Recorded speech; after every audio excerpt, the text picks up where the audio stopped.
আসসালামু আলাইকুম। কি অবস্থা, কেমন আছো সবাই? আশা করি ভালো আছো, আমিও ভালো আছি আলহামদুলিল্লাহ। আজকে তোমাদের সাথে শেয়ার করতে যাব খুবই সুন্দর একটা ভিডিও, মিনি ব্লগই বলতে পারো। মানে তোমাদের কাছে অনেক বেশি ভালো লাগবে। এই যে ফাইনালি রেডি হয়ে গেলাম, বাসা থেকে বের হওয়ার উদ্দেশ্যে বের হয়ে গেলাম। এখন চলে যাচ্ছি আমরা খুব একটি স্পেশাল জায়গায়, বাট জায়গাটা এখনও কমপ্লিট করা হয় নাই, মোটামুটি কমপ্লিট আলহামদুলিল্লাহ। অনেক বেশি পরিবেশটা সুন্দর। এই যে ফাইনালি চলে আসলাম আমরা কুটির শিল্প রূপগঞ্জ। মানে এই বছরই নতুন মেলাটার আয়োজন করা হয়েছে, কিন্তু এখন পর্যন্ত কমপ্লিট হয় নাই, বাট যতটুকু হয়েছে আলহামদুলিল্লাহ। তোমরা যারা আশেপাশে আসো তারা কিন্তু বাচ্চা পরিবার নিয়ে এই মেলাটা উপভোগ করতে পারো। এই যে আমরা মা ছেলে চলে গেলাম, আম্মুও ছিল। তারপরে এই যে প্রতিটা স্টল এখনও পুরোপুরি কমপ্লিট হয় না। এই যে ভাইয়াটা অনেক সুন্দর করে ড্রয়িং করতেছিল, নাম অ্যাড করে দিচ্ছিল, কিন্তু মিস্টেক হয়ে গেছে আমাদের, আমরা নিয়ে আসতে পারি না, দোকানটা বন্ধ ছিল তখন। এই আর কি, অনেক বেশি সুন্দর, ভাইয়ের ব্যবহারটা খুব সুন্দর ছিল। আমরা পুরোটা স্টলে ঘুরতেছিলাম, প্রায় 20-25টার মতো স্টল কমপ্লিট হয়েছে, আর বাকিগুলো এখনও কমপ্লিট হয় নাই। এই যে এরপর এখান থেকে আমরা বের হয়ে চলে যাবো আবার চুরির দোকানে।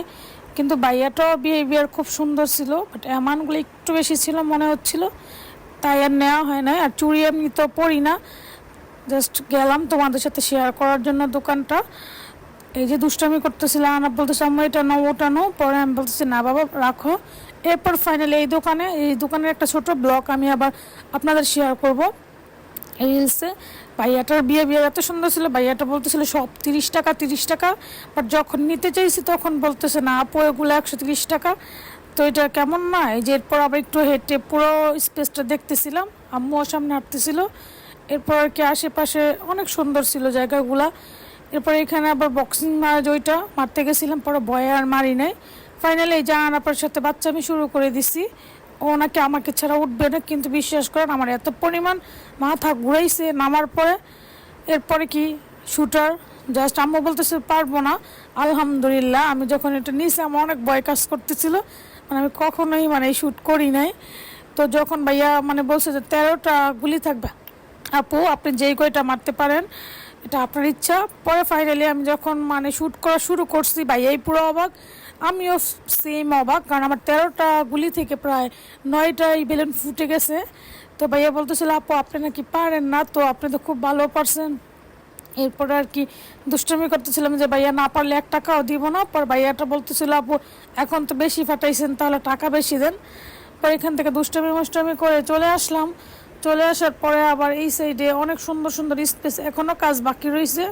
মোট কথা মেলার পরিবেশটা এখনও খুব সুন্দর। তারপরে আমরা আবার,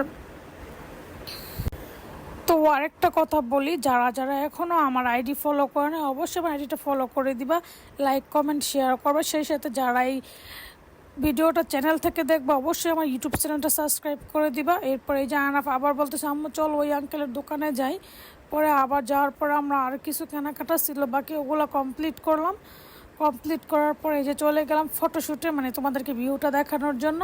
মানে আমরা যখন ঢুকছি দিন ছিল, পরে বেরোতে বেরোতে একদম সন্ধ্যা হয়ে গেছে, মানে সন্ধ্যার ভিউ আলহামদুলিল্লাহ আরও সুন্দর।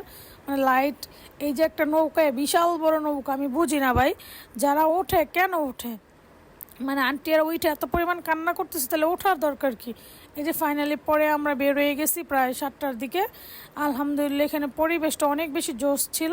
মানে আজকের মতো এই পর্যন্তই, সবাই ভালো থাকবা, সুস্থ থাকবা। এই যে ফাইনালি একটা অটো নিয়ে চলে যাবো বাসার উদ্দেশ্যে। আমার বাসা থেকে কাছে, বেশি দূরে না, এই জন্য গাড়ি ক্যারি করতে হয় নাই। তারপরে চলে আসলাম।